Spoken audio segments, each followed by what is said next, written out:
So we are using EC2 instances in order to deploy our applications. Like EC2 instances having the virtual computing resources. Say here we can choose either Linux or Windows apps in order to deploy our applications. But our client requirement is they have a 3-tier web-based application and they want high availability, and going forward they may get more scalability also. That high scalability also we need to design. So we need to design the high available, high scalable application. How to design, what are the components we required in order to perform this kind of deployments. So we already have gone through those for the high availability and the high scalability. So we need to design, like first we need to design the VPC. Say in the VPC, we need to go for minimum 2 zones we need to design. Okay, so minimum 2 zones we need to keep, and mostly each zone we will design. So what we will design in the each zone is, in each zone we will design like public subnets and private subnets. Then how many total subnets we will have here in this use case?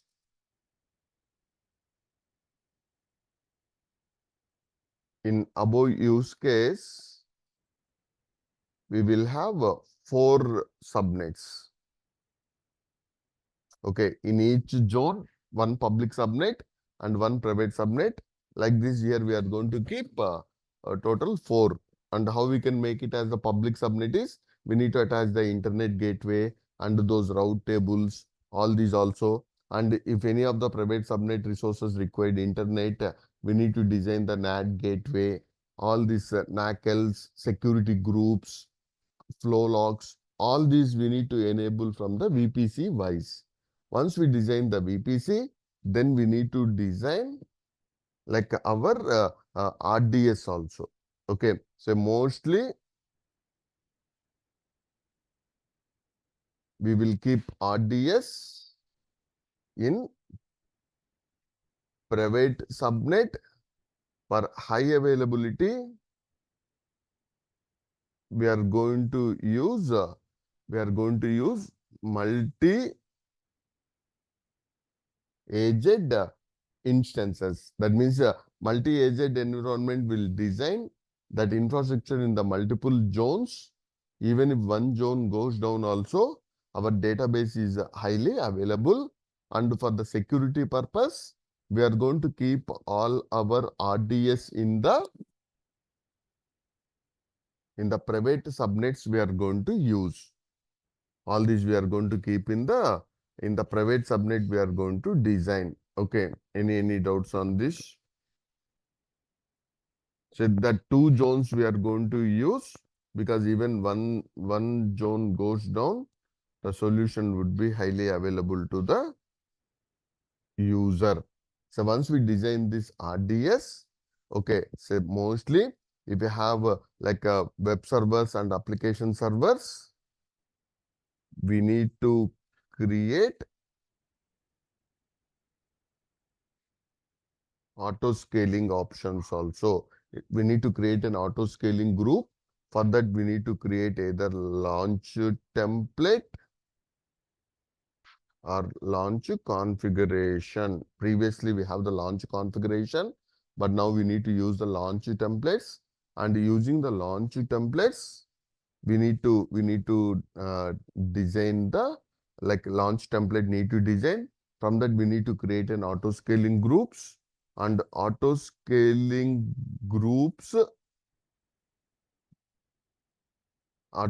groups need to attach to load balancer. Okay, in this use case, we are going to use mostly application level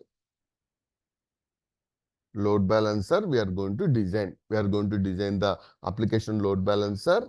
Okay, so then that application load balancer also will keep, because it's an internet base, we are going to keep in the public subnet itself. Once we create the auto scaling group, and auto scaling groups also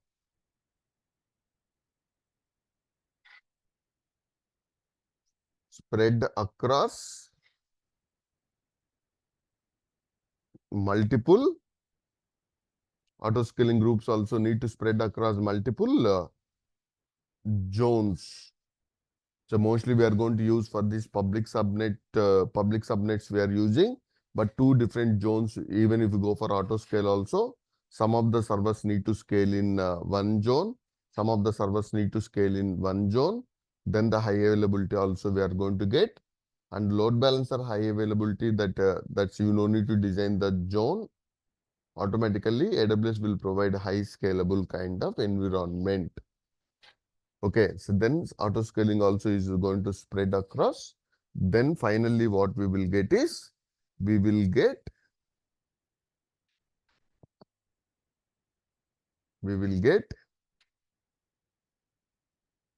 load balancer endpoint, or that's maybe DNS name of the load balancer. That URL or that DNS name need to attach to route 53. Then the user is going to hit the domain name. Finally, it comes to authoritative name servers. Then that load balancer will have the auto scaling as the target groups. Among those servers which is highly available, to that it is going to hit, and that's going to communicate with the auto scaling. Even one server goes down, another server, and more load comes on the load balancer also, like more sessions can be established. And finally, we will have a multi-agent database. In this, even if the one zone completely goes down also, what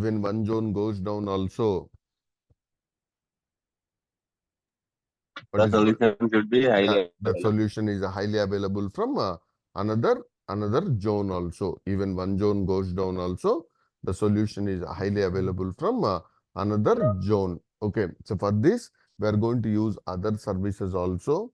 Those are maybe CloudWatch,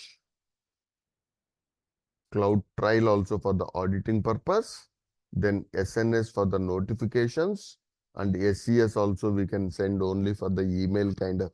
Even in SNS also we can send, but now they have given one more service like ECS kind of service also, and SQS for the message queues. SQS for the message queues we can use. Then like we have one more service is there, that is web application firewall.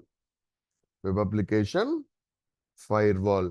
Okay, so web application firewall also we can use in order to deploy our applications.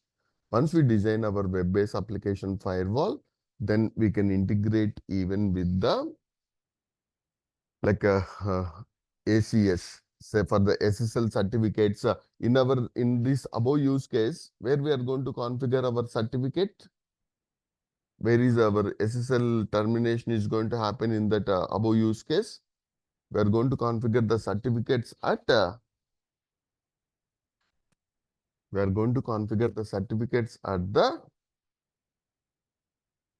load balancer. But who will provide those certificates for us? Who is providing those certificates? Those certificates have been provided by AWS Certificate Manager. Okay, certificate manager. Okay, using that we are going to get the certificates, and we can use encryptions, all those also, and EBS also we can have, because if you use EC2, the backend we are going to use the EBS volumes also. So these all the services we are going to use, and at the load balancer level, web-based application firewall WAF also we have, and we can use Cognito also for the user authentication and authorization, which is one of the serverless kind of service. And if your application required any backend cache, we can use Elastic Cache also. So in the Elastic Cache, we are going to get NoSQL kind of databases like Redis and Memcache kind of databases also. Okay, we need required. And for the front-end cache, we can use CloudFront, and encryption wise, all those KMS based encryptions, all those also we can use either at the RDS level or at the EBS volume level. We are going to use the encryptions also. Those encryption keys have been provided by KMS keys. Okay, so like this, here we need to design, and all these try to keep in one diagram also. Okay, so try to keep all these in a diagram also, try to keep how we are going to design, because in the interview people are asking how you are going to design these all the servers. How we are going to design these all the servers also, we need to specify. Okay.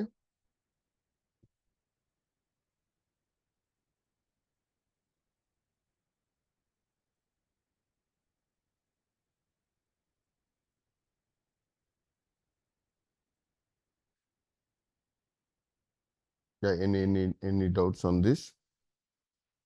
So this is the way we can use the traditional kind of applications we can deploy. Okay. So the another method what we can use is AWS having one more solution called as Beanstalk. So using Beanstalk, all remaining most of them we have already we have pre-configured environments. So in the pre-configured environments, we are deploying our applications. Okay, so Beanstalk uses CloudFormation in the backend. Using the CloudFormation, what Beanstalk will do is it will create pre-configured environments, auto scaling, load balancers, connection to RDS. So whatever we have deployed previously, on behalf of us, Beanstalk will do. It's an IT configuration kind of solution from the AWS. In order to deploy monolithic kind of applications, we are going to use the AWS Beanstalk. And the infrastructure provisioning automation have been done by Beanstalk is AWS CloudFormation. But in this use case, we need to design the VPC before itself, and we need to design RDS also we need to design. Those all the details we need to provide. Then that application can be deployed by, then that application has been deployed by AWS. Then that application has been deployed by the AWS.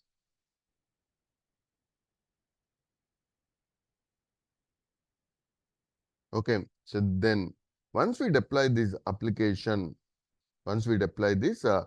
application, so what we need to monitor is from the CloudWatch we are going to monitor. Auditing will do from CloudTrail, and for the security purpose we are going to use certificates. All these also we are going to provide. Then for the web-based application, we have AWS having web-based application firewall. We are going to use EC2 instances, and for the auto scaling we are using and attaching to the load balancers. We need to design whether we need to go for like a application load balancer or network load balancer. But here the most of the scope of the above services is region level. Means if region goes down, solutions are not available. So if the region goes down, the solutions are not available. So for this purpose, what we need to do?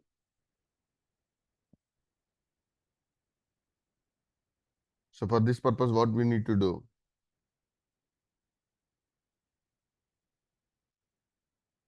For the region level, if any of the service goes down, okay, so what we need to do for that is, we need to design multi-region deployments. Okay, so in this use case,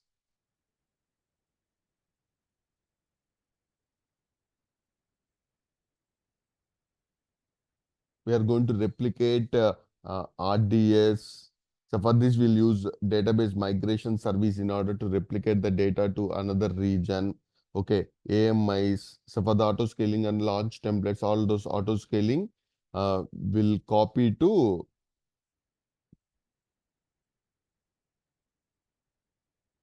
another region. Okay, so like this here, we need to design all these replications, all these we need to copy. Then in another region also, we are going to deploy our applications. In our other region also, we are going to deploy our applications, or maybe replicating the similar state of this region data in another region also. So once we set up this, how switch, how switching is going to happen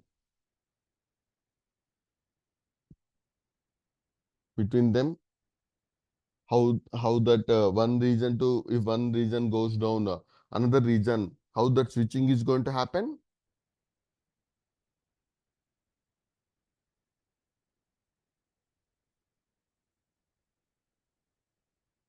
How that switching is going to happen.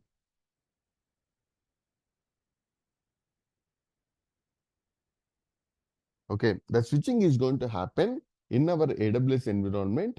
The scope of the load balancers are only within the region only. It automatically can't switch to another region, but at the zone level, it can do that load balancing. But in this use case, Route 53 routing policies we have. Using the routing policies, we can switch from, even one region goes down, we can switch to another region.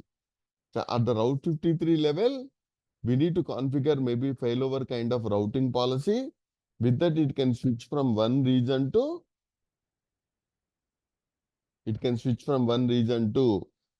another region also. But for that another region, before itself, we need to replicate the data, and we need to configure the auto scaling load balancers, all those also in the another region also we need to set up.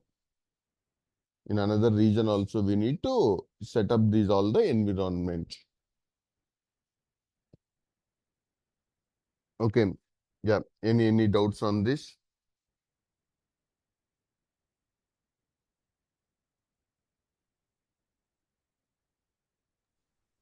Any doubts? Okay. So here we have used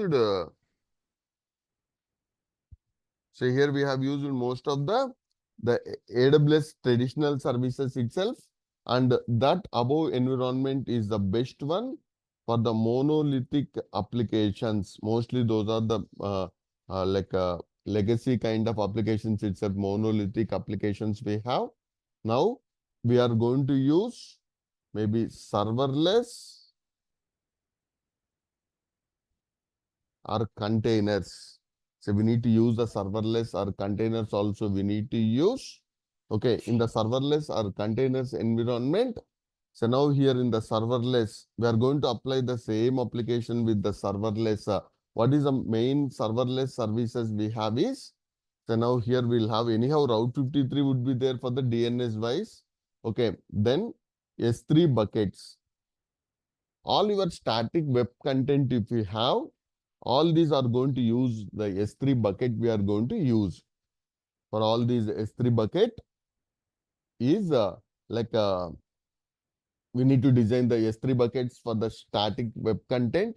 Like you have any Angular JS, React JS, or Bootstrap, these kind of static web content we are going to keep in the S3 buckets. And S3 buckets too, like the backend code would be in the Lambda. Okay, so Lambda we are going to use for our backend application code. Front-end logic or front-end UI, all those we are going to keep in the S3 buckets. Lambda we are going to use for the backend business logic.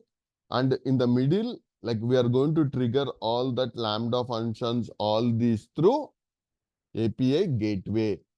So between S3 bucket and Lambda also, if I click on one link, that API will call by API gateway, and API gateway target is Lambda. And we can use application load balancer also to load balance Lambda functions. Then we can use SQS, SNS kind of notifications, SCS also we can use. So these all the services of AWS also we are going to use to deploy our applications. Then for the database in the serverless, DynamoDB we are using.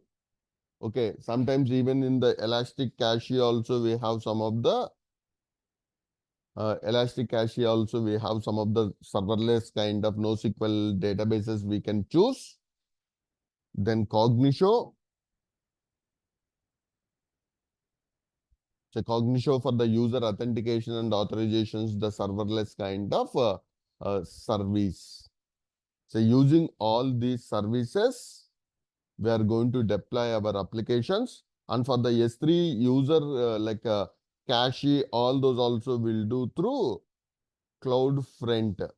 Say which of the CDN kind of solution also we are going to design. And we can have web application firewall also. And for this monitoring, all these anyhow, we will have CloudWatch. And for the auditing, CloudTrail. These all the services also we have. In the above use case, we have used not EC2 instances. We have used the serverless kind of applications. Okay, so with that we can deploy even the microservices also. But in the microservice deployment, like in order to deploy the containers kind of services, all those, say AWS having ECS. Say ECS stands for Elastic Container Service, and EKS. EKS stands for Elastic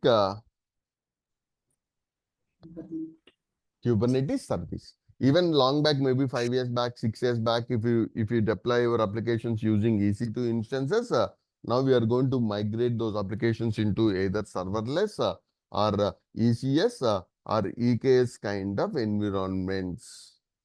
ECS or EKS kind of environments, we are going to deploy our applications. Mostly for the microservice kind of applications, we are going to use ECS and EKS. And the ECS and the EKS backside, the computing resources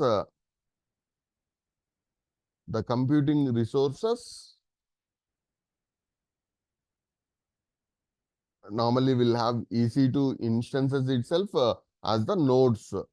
But if you don't want those nodes, there is one more serverless kind of feature from the AWS wise that is called as Fargate.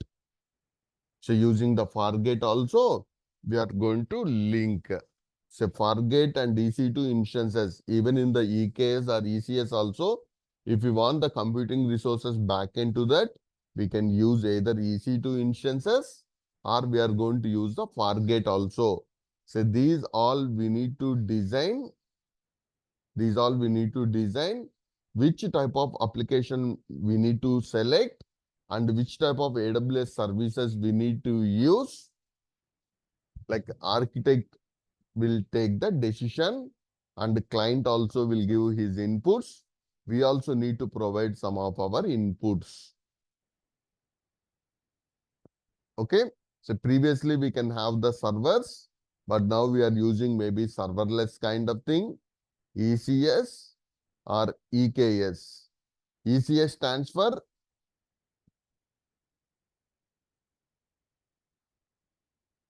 ECS stands for Elastic Container Service and EKS stands for Elastic Kubernetes Service. In order to go through this ECS and EKS, we are going to start with the Docker and Kubernetes also. Okay, so we have Docker and Kubernetes already playlists we have. Today I'll share, just go through, and from the design wise, like one serverless application, how we are going to design, one Kubernetes service also, how to design also, we should keep, even if it is a Kubernetes also. So normally we'll have Kubernetes like EKS cluster would be there. Okay, and with the EKS cluster,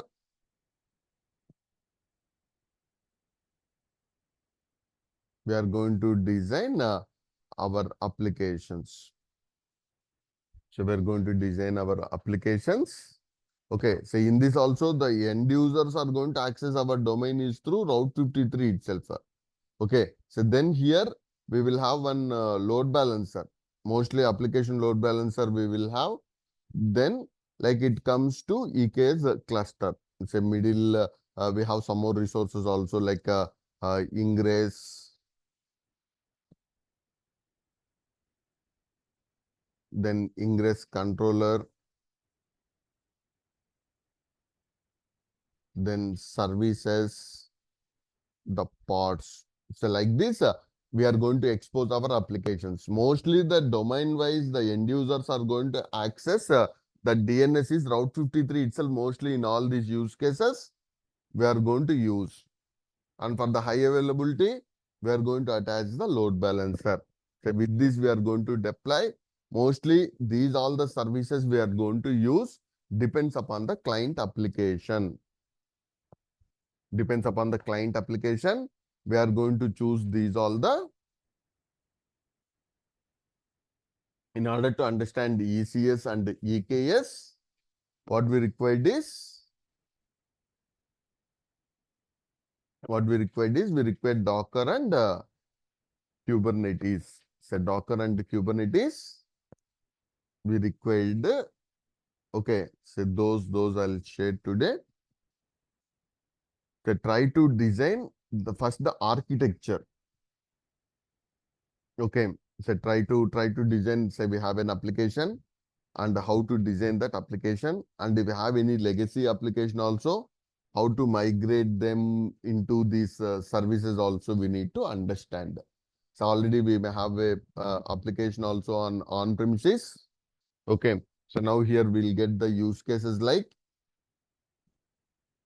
on premises application to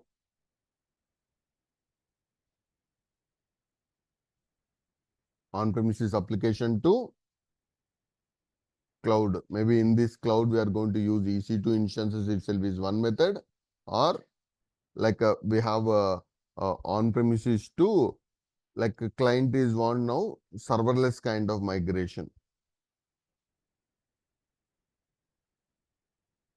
Serverless migration we need to perform. Otherwise, we have a monolithic application.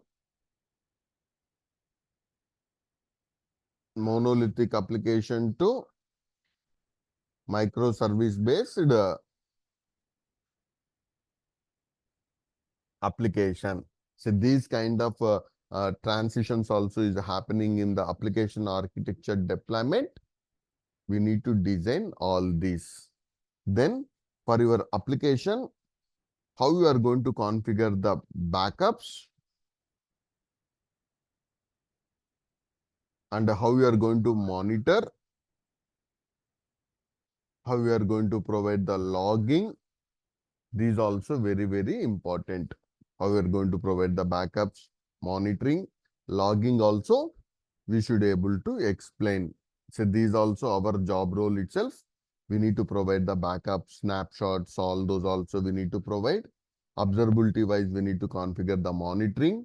And for the application logging, we need to go through the application logging. All these also we need to design. Then we need to provide the security wise also. what are the security standards we have used, security policies we have used, betterments what we have used, all these also we need to specify. Then right sizing also. That means in the initial design, you may give sometimes oversizing or less size of instances, all this. But going forward, it's our job for the right sizing of those uh, resources also. For this, mostly we'll use AWS wise one service called as Trusted Advisor. So trusted advisor will give the inputs of right sizing of our AWS infrastructure also. Right sizing of our AWS infrastructure also we can do it through.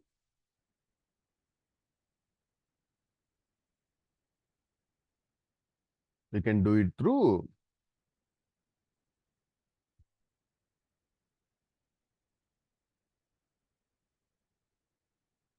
the trusted advisor. So trusted advisor will tell advisors like you are using unnecessarily lot of very big size of resources. It's not required, or if this size is not enough. Like this, it will give some advisors for us. From that we can take, and even from the monitoring wise also we need to identify whether that resources have been good enough to run those. Always you are getting out of memory exceptions, or resources are not enough to run those. These kind of errors you are getting means we need to identify. Yes, we need to go for more number of we need to go for either vertical scaling or horizontal scaling. All these we need to identify. Okay, that optimization, security, these all every day it need to happen. It's not only one time kind of job. That's the reason we'll bring them all those into SRE kind of job role also. Then operations wise, definitely we would be getting like new features, new changes, then how to perform those updates. Okay, so then rollouts, so we may call as rollouts. And if any of the rollout have been failure, then how to perform the rollback kind of thing to the previous environments. So these all we need to design. So updates, rollouts, and rollback kind of designs also we need to perform. Okay, so these kind of steps also. So even if you are using EC2 or maybe load balancers, auto scaling groups, how to perform the update or rollback. You are using a Beanstalk kind of environment, then how you are going to use the rollback or rollouts. You are using ECS, then how to do Kubernetes wise, how we are going to perform these updates or rollbacks also. So that is our maybe in the dev and QA environments we will be getting very frequently. In the production also we will perform for every 15 to 30 days. So like this, how to perform these updates, rollbacks also we need to understand. Okay, so these all we need to design our applications, and mostly we are having a one monolithic kind of application on EC2 or Beanstalk, and one application on ECS and EKS, one application on the Lambda. So like this, we have not only one project, we have multiple applications. Those all we are going to design, we are going to monitor, we are going to secure, optimize, and we are making high available, and we are restoring if any disaster happening. If any disaster happens also, we are going to restore them. So these all the job roles we should tell from the interview wise. Okay, and the design wise also we need to take care all this. Okay, so for that I'll share today Docker videos. So first to finish those Docker videos, and how to design all these, and how that architecture wise also prepare some inputs on this.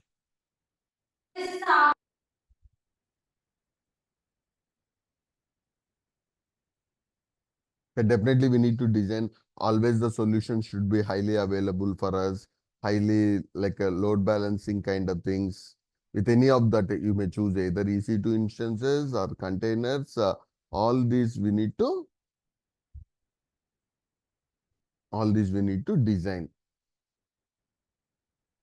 Have shared that this also. Go through and prepare some documentation also, how to explain your steps and how to migration of this also we'll discuss.